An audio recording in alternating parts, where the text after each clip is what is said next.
Bonjour à tous. Eugène ici avec le logiciel Darkroom. Dans cette courte vidéo, nous allons parler des boîtes d'images, parfois appelées nœuds d'images ou placeholders de photos. Toutes les versions concernées. Ce dont nous parlons, c'est d'un petit espace réservé où votre image apparaîtrait. Et cela serait le même pour Darkroom Core, Darkroom Boost et Darkroom Pro. Nous allons principalement travailler dans Boost, mais c'est entièrement transférable à Core et Pro. Maintenant, nous allons entrer un peu dans Photoshop pour montrer à certaines personnes qui utilisent d'autres options comme Photoshop comment découper un PNG.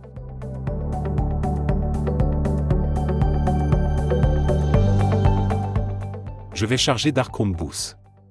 Et juste pour le plaisir, nous allons commencer avec un tout nouveau modèle. L'option la plus courante consiste simplement à cliquer sur Ajouter une photo. Vous pouvez ensuite la redimensionner et lui donner à peu près la forme que vous souhaitez dans un rectangle. Il existe quelques options dans les masques prédéfinis. Vous pouvez opter pour un rectangle avec des coins arrondis, par exemple. La prochaine option consiste à créer vos propres masques personnalisés dans Photoshop et à les importer dans Darkroom Boost. Pour appliquer un masque personnalisé, vous pouvez le remplacer par un masque prédéfini. Assurez-vous simplement que les proportions sont les mêmes pour maintenir la forme correcte. Je vais charger Darkroom Boost. Juste pour le plaisir, nous allons commencer avec un tout nouveau modèle. L'option la plus courante est de cliquer sur Ajouter une photo. Vous pouvez la redimensionner et lui donner la forme que vous voulez dans un rectangle. Sous masque prédéfini, vous pouvez choisir différentes formes comme un rectangle à coins arrondis. Vous pouvez également utiliser vos propres masques personnalisés créés dans Photoshop ou un autre logiciel. Une fois que vous avez le masque personnalisé, vous pouvez l'appliquer dans Darkroom Boost pour obtenir la forme souhaitée. Vous pouvez également utiliser des masques prédéfinis en combinaison avec des effets pour ajouter des designs uniques à vos photos. Si vous souhaitez créer vos propres masques prédéfinis, vous pouvez utiliser des logiciels comme Photoshop pour les concevoir et les enregistrer au format JPEG. Je vais charger Darkroom Boost. Et juste pour le plaisir, nous allons commencer avec un tout nouveau modèle. L'option la plus courante consiste simplement à cliquer sur Ajouter une photo. Vous pouvez ensuite la redimensionner et lui donner à peu près la forme que vous souhaitez dans un rectangle. Il existe quelques options dans les masques prédéfinis. Vous pouvez opter pour un rectangle avec des coins arrondis, par exemple. La prochaine option consiste à créer vos propres masques personnalisés dans Photoshop et à les importer dans Darkroom Boost. Pour appliquer un masque personnalisé, vous pouvez le remplacer par un masque prédéfini. Assurez-vous simplement que les proportions sont les mêmes pour maintenir la forme correcte. Je vais charger Darkroom Boost. Juste pour le plaisir, nous allons commencer avec un tout nouveau modèle. L'option la plus courante est de cliquer sur Ajouter une photo. Vous pouvez la redimensionner et lui donner la forme que vous voulez dans un rectangle. Sous masque prédéfini, vous pouvez choisir différentes formes comme un rectangle à coins arrondis. Vous pouvez également utiliser vos propres masques personnalisés créés dans Photoshop ou un autre logiciel. Une fois que vous avez le masque personnalisé, vous pouvez l'appliquer dans Darkroom Boost pour obtenir la forme souhaitée. Vous pouvez également utiliser des masques prédéfinis en combinaison avec des effets pour ajouter des designs uniques à vos photos. Si vous souhaitez créer vos propres masques prédéfinis, vous pouvez utiliser des logiciels comme Photoshop pour les concevoir et les enregistrer au format JPEG.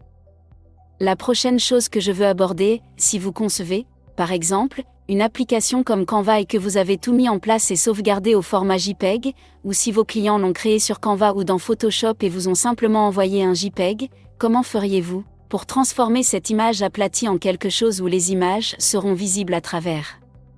Et j'ai un exemple ici même. Il s'agit d'un JPEG. Si je l'ouvre dans Photoshop et que je le dépose là, vous pouvez voir que je ne peux pas voir à travers le calque d'arrière-plan. Le fond, si je pouvais, je verrais ce motif en damier car je vois des carrés gris, cela signifie que si je place une photo derrière, je ne pourrais pas voir cette photo. Donc, le moyen le plus simple pour faire cela est, il existe différentes méthodes mais la plus simple consiste à prendre votre petite baguette magique, cliquer sur la zone que vous voulez supprimer. Et, une chose que j'ai sautée, c'est que j'aurais probablement dû la faire au début. Nous allons revenir au tout début. J'ai dupliqué ce calque et caché l'arrière-plan. Vous pouvez également simplement le modifier, le remplacer par un autre arrière-plan, mais je le duplique et puis, je veux dire que nous pouvons agir sur l'arrière-plan à ce stade. Donc maintenant, lorsque nous supprimons, j'ai toujours mes cases d'images blanches. Et ce texte qui est intégré à l'image est toujours visible. Donc, si j'essaie de, disons, dans une chambre noire, si j'utilise ce JPEG chaque fois que je place la zone d'image dessus, elle couvrirait ce texte. Donc, nous allons maintenant enregistrer cela en tant que PNG. Il est important que ce soit un PNG. Car c'est ainsi qu'il sera enregistré avec la transparence. Vous ne voulez pas utiliser des fichiers TIFF ou des documents Photoshop, vous souhaitez rester fidèle au PNG. Donc, nous cliquerons sur OK et l'enregistrerons. Et maintenant, nous passerons à Darkroom Booth. Et comme je l'ai dit, même si le placement peut être un peu différent, tout ce que nous faisons ici peut également être fait en coordination. Et espérons que c'est un peu mieux conçu, mais c'est juste un concept. Donc, nous allons supprimer tout ça. Et maintenant, ce n'est pas important que ce soit toujours vert car tout sera recouvert par cette image. Mon bureau, j'ai ce PNG. Je vais l'ajouter et il semble que ce ne soit pas exactement la même taille. Mais nous allons simplement le redimensionner pour remplir la page entière. Et maintenant nous allons ajouter nos objets photos. Utilisez la molette de défilement de la souris pour aller un peu plus vite. Et puis nous allons juste copier un nouveau. La raison pour laquelle je ferai une copie et un collage est que cela permettrait de conserver les mêmes proportions, je n'aurai donc pas à ajuster les bords. Je vais vous montrer avec celui-ci. Copier et coller, oups. Mauvais, vous pouvez voir une fois de plus que nous avons 2 fois la photo 2. Donc nous voulons nous assurer de mettre à jour cela, photo 3.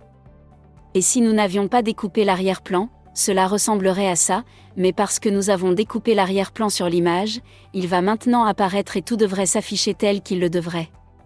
J'espère que cela a été utile. Nous recevons ce genre de questions tout le temps. Je sais que cela peut être un peu basique pour certains ou un peu avancé pour d'autres, mais j'espère que vous avez apprécié cette leçon. Je vous retrouve la prochaine fois. Merci de votre attention.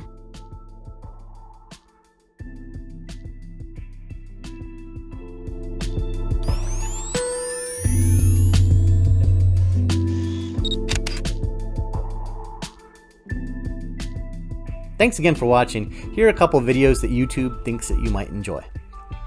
Be sure to like, subscribe, but more importantly, if there's something you want to learn a little bit more about, comment below this video and I'll do my best to add it as a future video.